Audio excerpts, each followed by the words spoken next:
This week on Jerusalem Dateline, the stage is set for a possible Israel-Iran confrontation. How will the Biden administration respond? And biblical Judea and Samaria encourage Washington to stick with Trump's course. And Holocaust remembrance at Israel's heart-wrenching memorial. All this and more this week on Jerusalem Dateline. Hello and welcome to this edition of Jerusalem Dateline. I'm Chris Mitchell, coming to you from a cold and rainy Jerusalem with the Mount of Olives and the old city of Jerusalem behind me. Well, given the political chaos in Washington, you can understand why Americans might not be paying attention to what's happening here in the Middle East. Yet the stage is now being set for a possible military confrontation between two players in the region, Israel and Iran. And it may be one of the first major foreign policy challenges of the new administration. As the Biden administration seeks a new path with Iran that could bring back the 2015 nuclear deal, Israel is sending its own signals to the regime. IDF Chief of Staff Aviv Kohavi has announced the military will have plans ready to strike Iran's nuclear program. We're taking care of these plans and developing them during the coming year.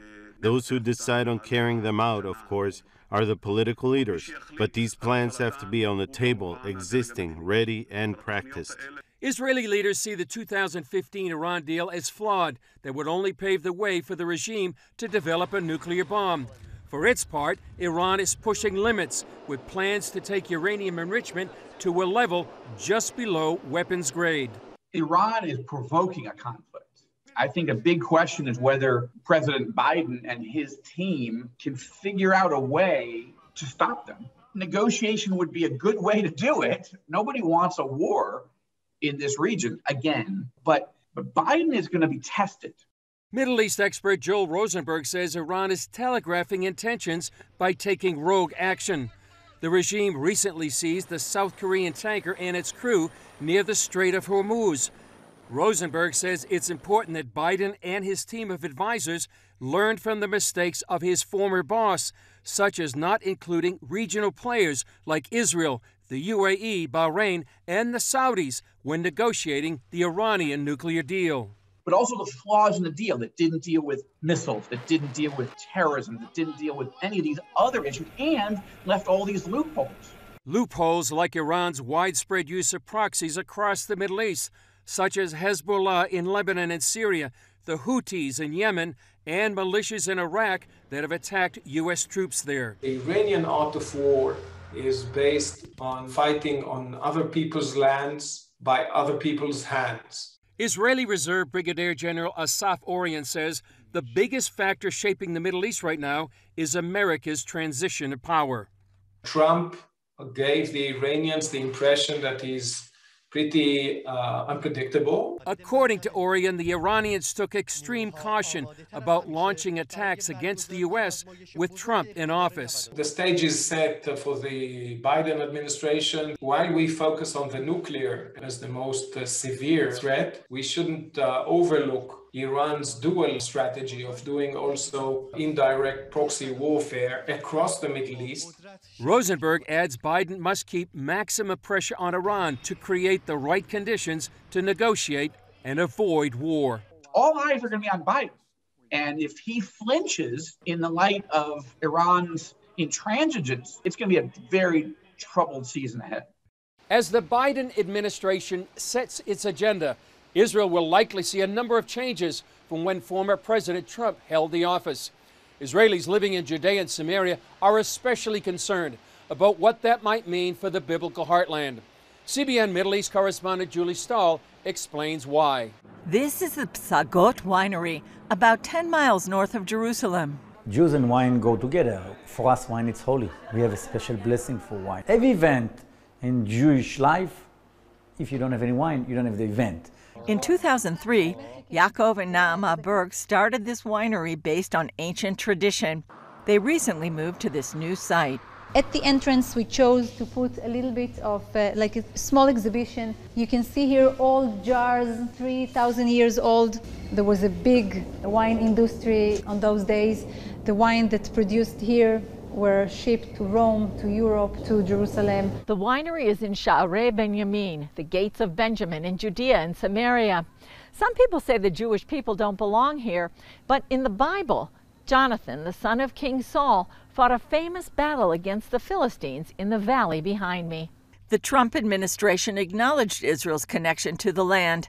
Over a year ago, Mike Pompeo, Secretary of State at the time, declared Jewish communities in Judea and Samaria would no longer be considered illegal. When you share common faith, it's very strong. And with faith also you can change the world. And I think President Trump and Secretary of State Mike Pompeo, they changed the history. Other unprecedented moves included recognizing Jerusalem as Israel's capital and moving the U.S. Embassy there.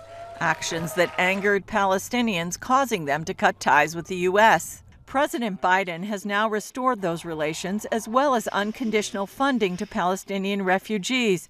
He also plans to return to the old peace process formula. If someone wants to develop this area, to solve the problem, the way is not to separate Arab and Jews with dividing the area and build borders. The right way, it's like what President Trump did. He talked about let's invest in the area, let's develop the area. Israel Gantz, governor of the Benjamin Regional Council, says Israel must be the sovereign power here. God brought us here not to take his holy land and to bring it to someone else. Berg said Trump had made morality into reality. President Trump was the first president saying the simple truth. We, the Jewish people, we came back to our homeland after 2,000 years that we've been dreaming, we've been praying. Coupled with that morality was Trump's business sense. He says, listen, today it's the best deal. Tomorrow it will be worse. Everybody wants to sign a deal the same day. Nobody can argue the results. The Berg's winery produces 750,000 bottles of wine each year, exporting 70% to more than 20 countries. Soon, thanks to the Abraham Accords, there will be one more, the UAE. Wine represents more than just a drink. It's a culture, something very deep. So I think we have the ability to be very successful in our relationship with the Emirates. The Accords open the way for business between Israel and several Muslim countries. It's a real change that instead of talking about take this holy land and divide it, which means borders and wars and hospitals, instead of that we are talking about what's common. Despite the disputed status of Judea and Samaria and the fact that most Muslims don't drink alcohol, the UAE is planning to import Israeli wine. More than 2/3 of the Arab Emirates population is from other countries. Gantz believes the Abraham Accords will bring a better life for Jews and Arabs alike. Now Abraham Accords talking about prosperity. Everyone that really want to help the people here should invest in this area. Gantz says the world is focused on this area because it's the heart of the world. Both he and Berg hope Biden will see that the recent changes are working and follow suit. Coming up, a South African perspective on whether or not Israel is an apartheid state.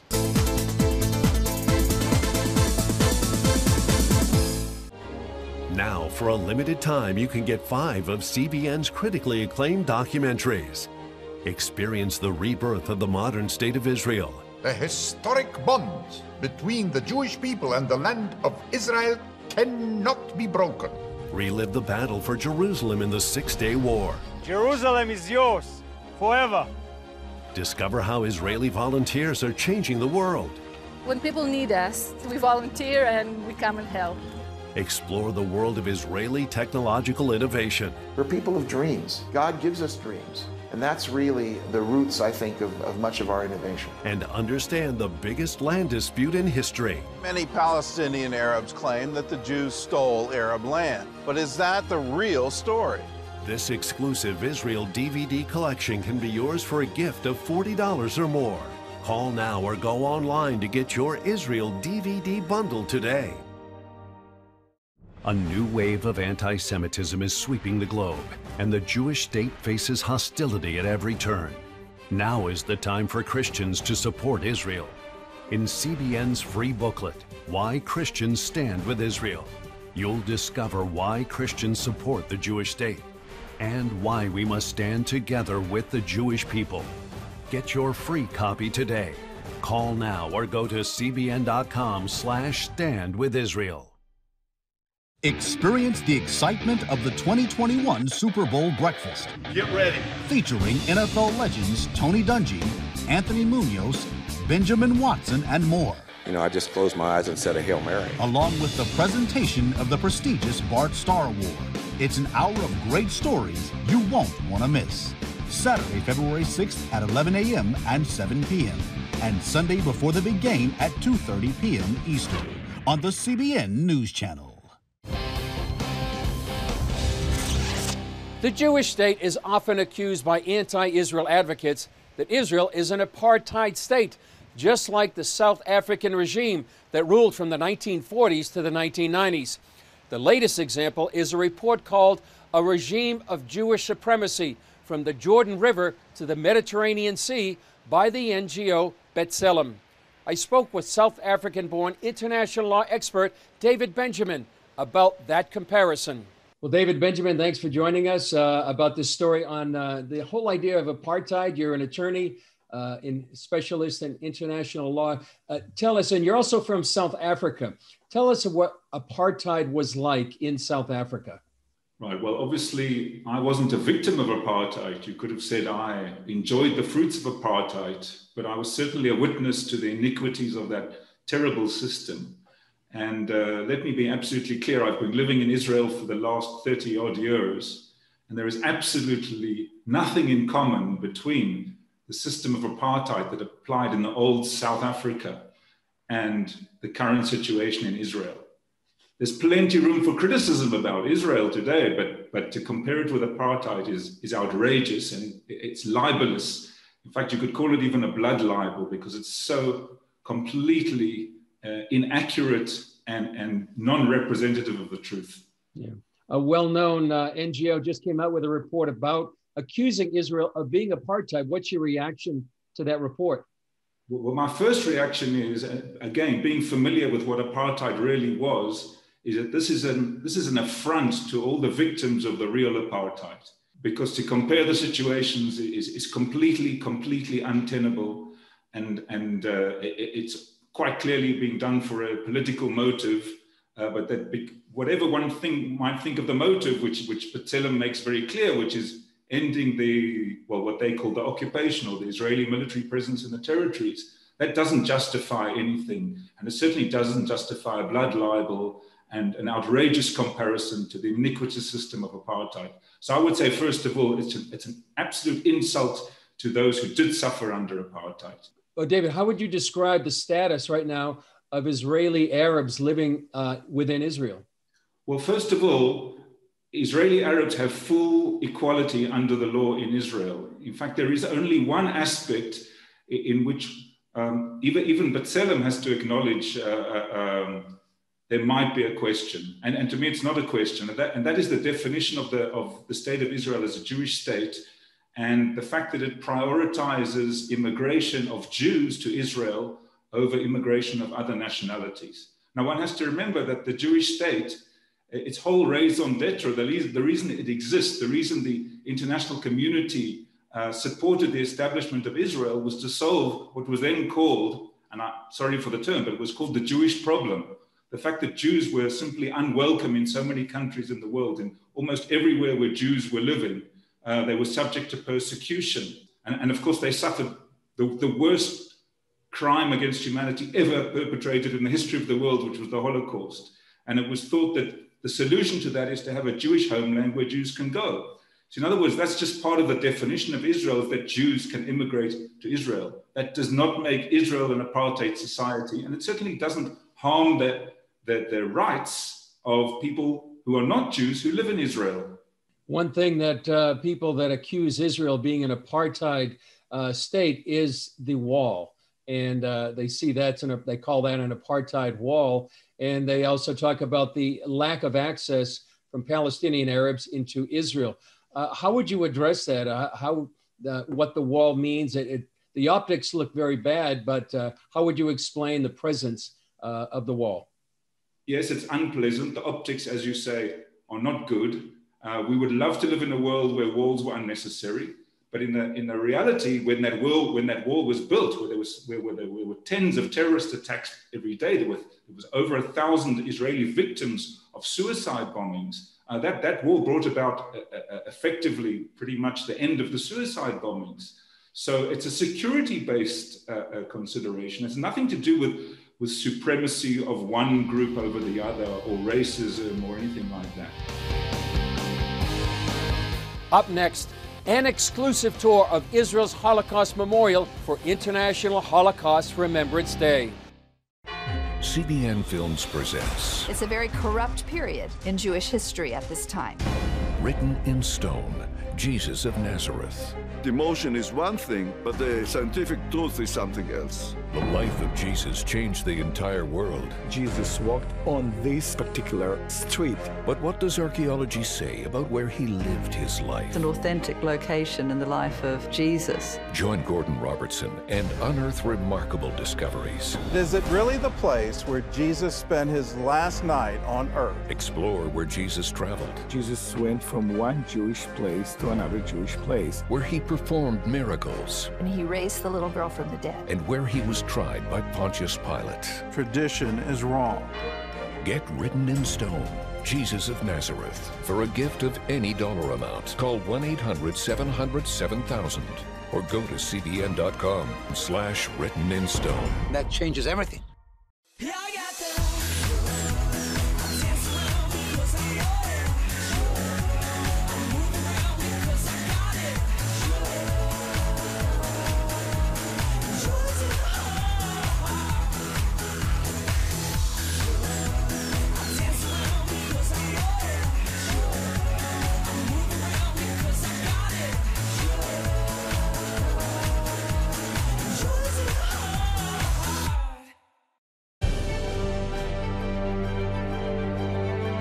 Here, we're committed to a heritage of rigorous scholarship, dating back over 1,000 years. And to a faith tradition dating back 1,000 more. This is how we create a culture of inquiry where no topic is off limits. And a culture of hope. Anything's possible! It's Christian leadership. And it's changing the world for the better.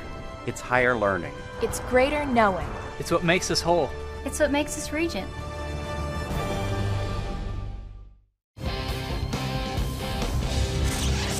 Much of the world marked International Holocaust Remembrance Day online recently, honoring the memory of the 6 million Jews who died at the hands of the Nazis.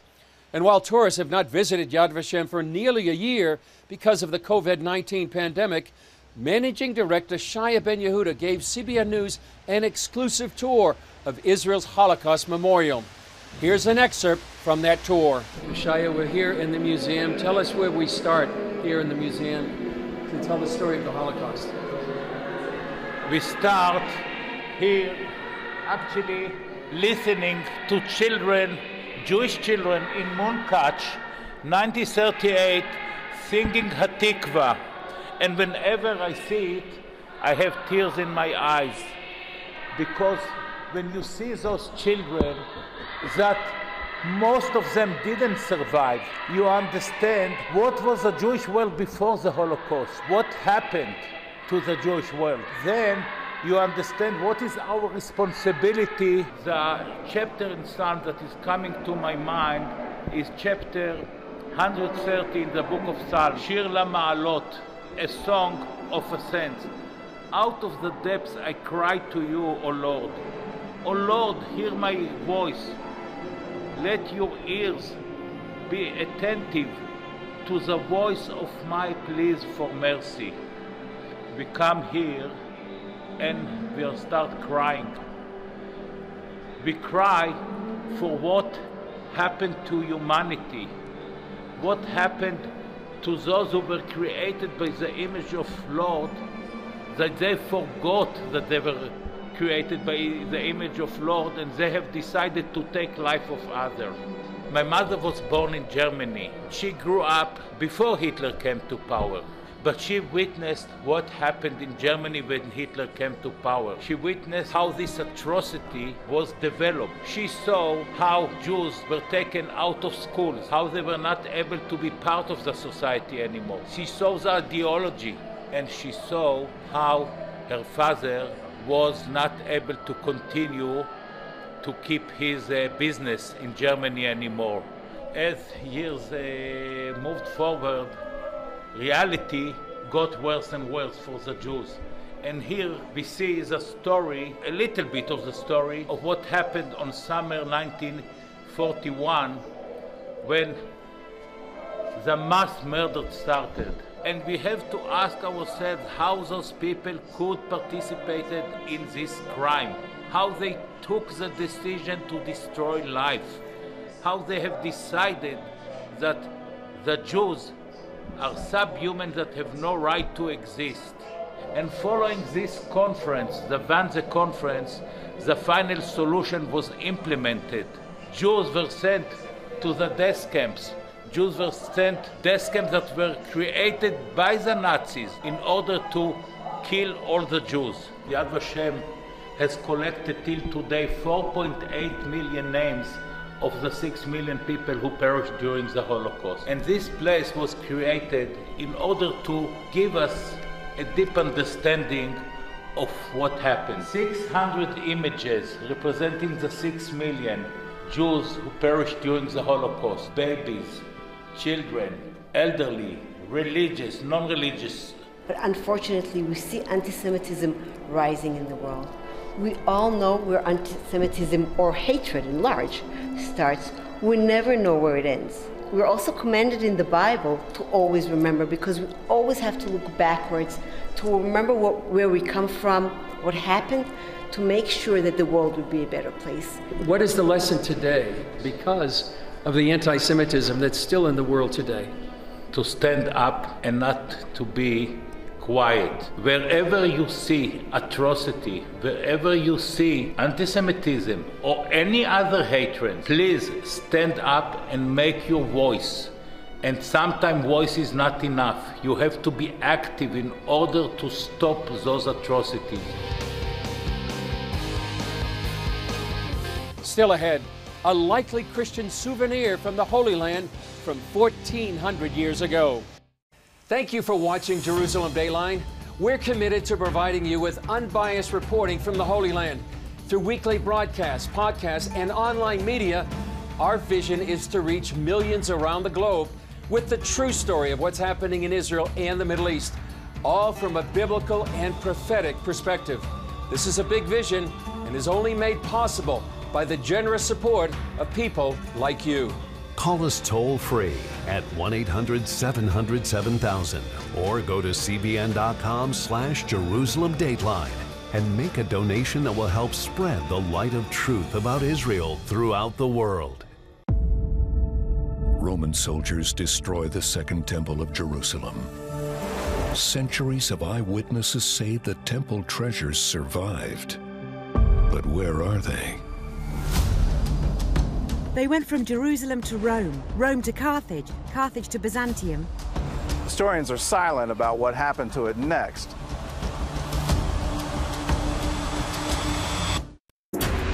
CBN Documentaries presents the worldwide release of Treasures of the Second Temple.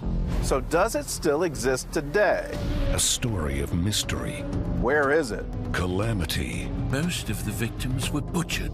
And destiny. The possibility to dig is impossible.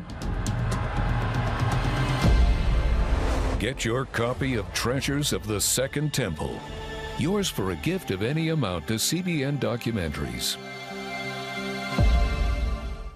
It has the power to influence weight loss, boost your immune system, and improve brain function. We've seen an explosion of data on the role of the gut microbiome in health. The free Build a Better Gut booklet reveals the latest information about the gut microbiome. You'll discover how your gut affects the rest of your health. The gut microbiome has been linked to depression and cancer and heart disease. Learn how to build a stronger, healthier gut. The microbiome, if it's in good composition, are really protecting us all the time from more invasive things. Get the Build a Better Gut booklet, free from the Christian Broadcasting Network. Call 1-800-700-7000 or go to cbn.com/buildabettergut. You need to make sure that your microbes are working with you, not against you. And if you order online, you'll get immediate access to the Build a Better Gut series, a digital copy of the booklet, and related bonus material. Build a better gut today. Call 1-800-700-7000 or go to cbn.com/buildabettergut for your free copy. The Israel Museum recently revealed the existence of a rare token that was likely a memento of a Christian's trip to Bethlehem, the birthplace of Jesus, at least 1,400 years ago. CBN Middle East correspondent Julie Stahl explains. They're called Eulogia Tokens, small souvenirs that Christians collected on pilgrimages to the Holy Land. I'm holding a miniature token that used to belong to a 6th or 7th century pilgrim that came here and do a journey. We have here the nativity scene, so he probably visited Bethlehem. Here in the archaeology wing of the Israel Museum, they have a reconstruction of an early church from the Holy Land. They also have items that show that pilgrims from way back then wanted to take souvenirs back with them, just like they do today. Assistant curator Morag Wilhelm discovered this rare piece in a large collection that had been donated to the museum. We can see Jesus, baby Jesus, and also the ox and the ass, but they are inside architectural building. And we think that this building is the Church of the Nativity. The souvenirs were made of earth taken from holy sites. This one is unique because Mary and Joseph are not in the picture, and it's likely depicting the cave under the Church of the Nativity in Bethlehem. That makes it a combination of the historical event from the birth of Jesus and a depiction of a place a few centuries later. So this combination is very rare in the case of Bethlehem. We have it here in Jerusalem, but from the Holy Sepulchre, but not from Bethlehem. Christians have been making pilgrimages to places mentioned in the Bible for at least 1,700 years. In one historical writing, the church father St. Jerome relates the story of a woman from Rome named Paula. Then she entered the cave of the Savior and saw the stable where the ox knew his master and the ass his Lord's manger. Then she solemnly declared in my own hearing that, with the eyes of faith, she saw a child wrapped in swaddling clothes, weeping in the Lord's manger. So we guess that we are seeing here, it's this special visualization or religious experience that you go to the holy place and you actually see baby Jesus in the cave of Bethlehem. Other tokens depict the baptism of Jesus and the crucifixion and resurrection. There are small vials for oil and crosses, pendants, and rings. And while coronavirus may have closed down international travel for now, when the gates reopen, tourists and pilgrims are sure to return to Israel and the Holy Land. Julie Stahl, CBN News, the Israel Museum, Jerusalem. Perhaps if you come here to Israel, you can visit this extraordinary museum. Well, that's all for this edition of Jerusalem Dateline. Thanks for joining us. Remember, you can follow us on Facebook, Twitter, Instagram, and YouTube. And you can also access CBN content through our CBN News and other CBN apps. And don't forget to sign up for our email blast so you can continue to receive all of our exciting CBN content. I'm Chris Mitchell. We'll see you next time on Jerusalem Dateline.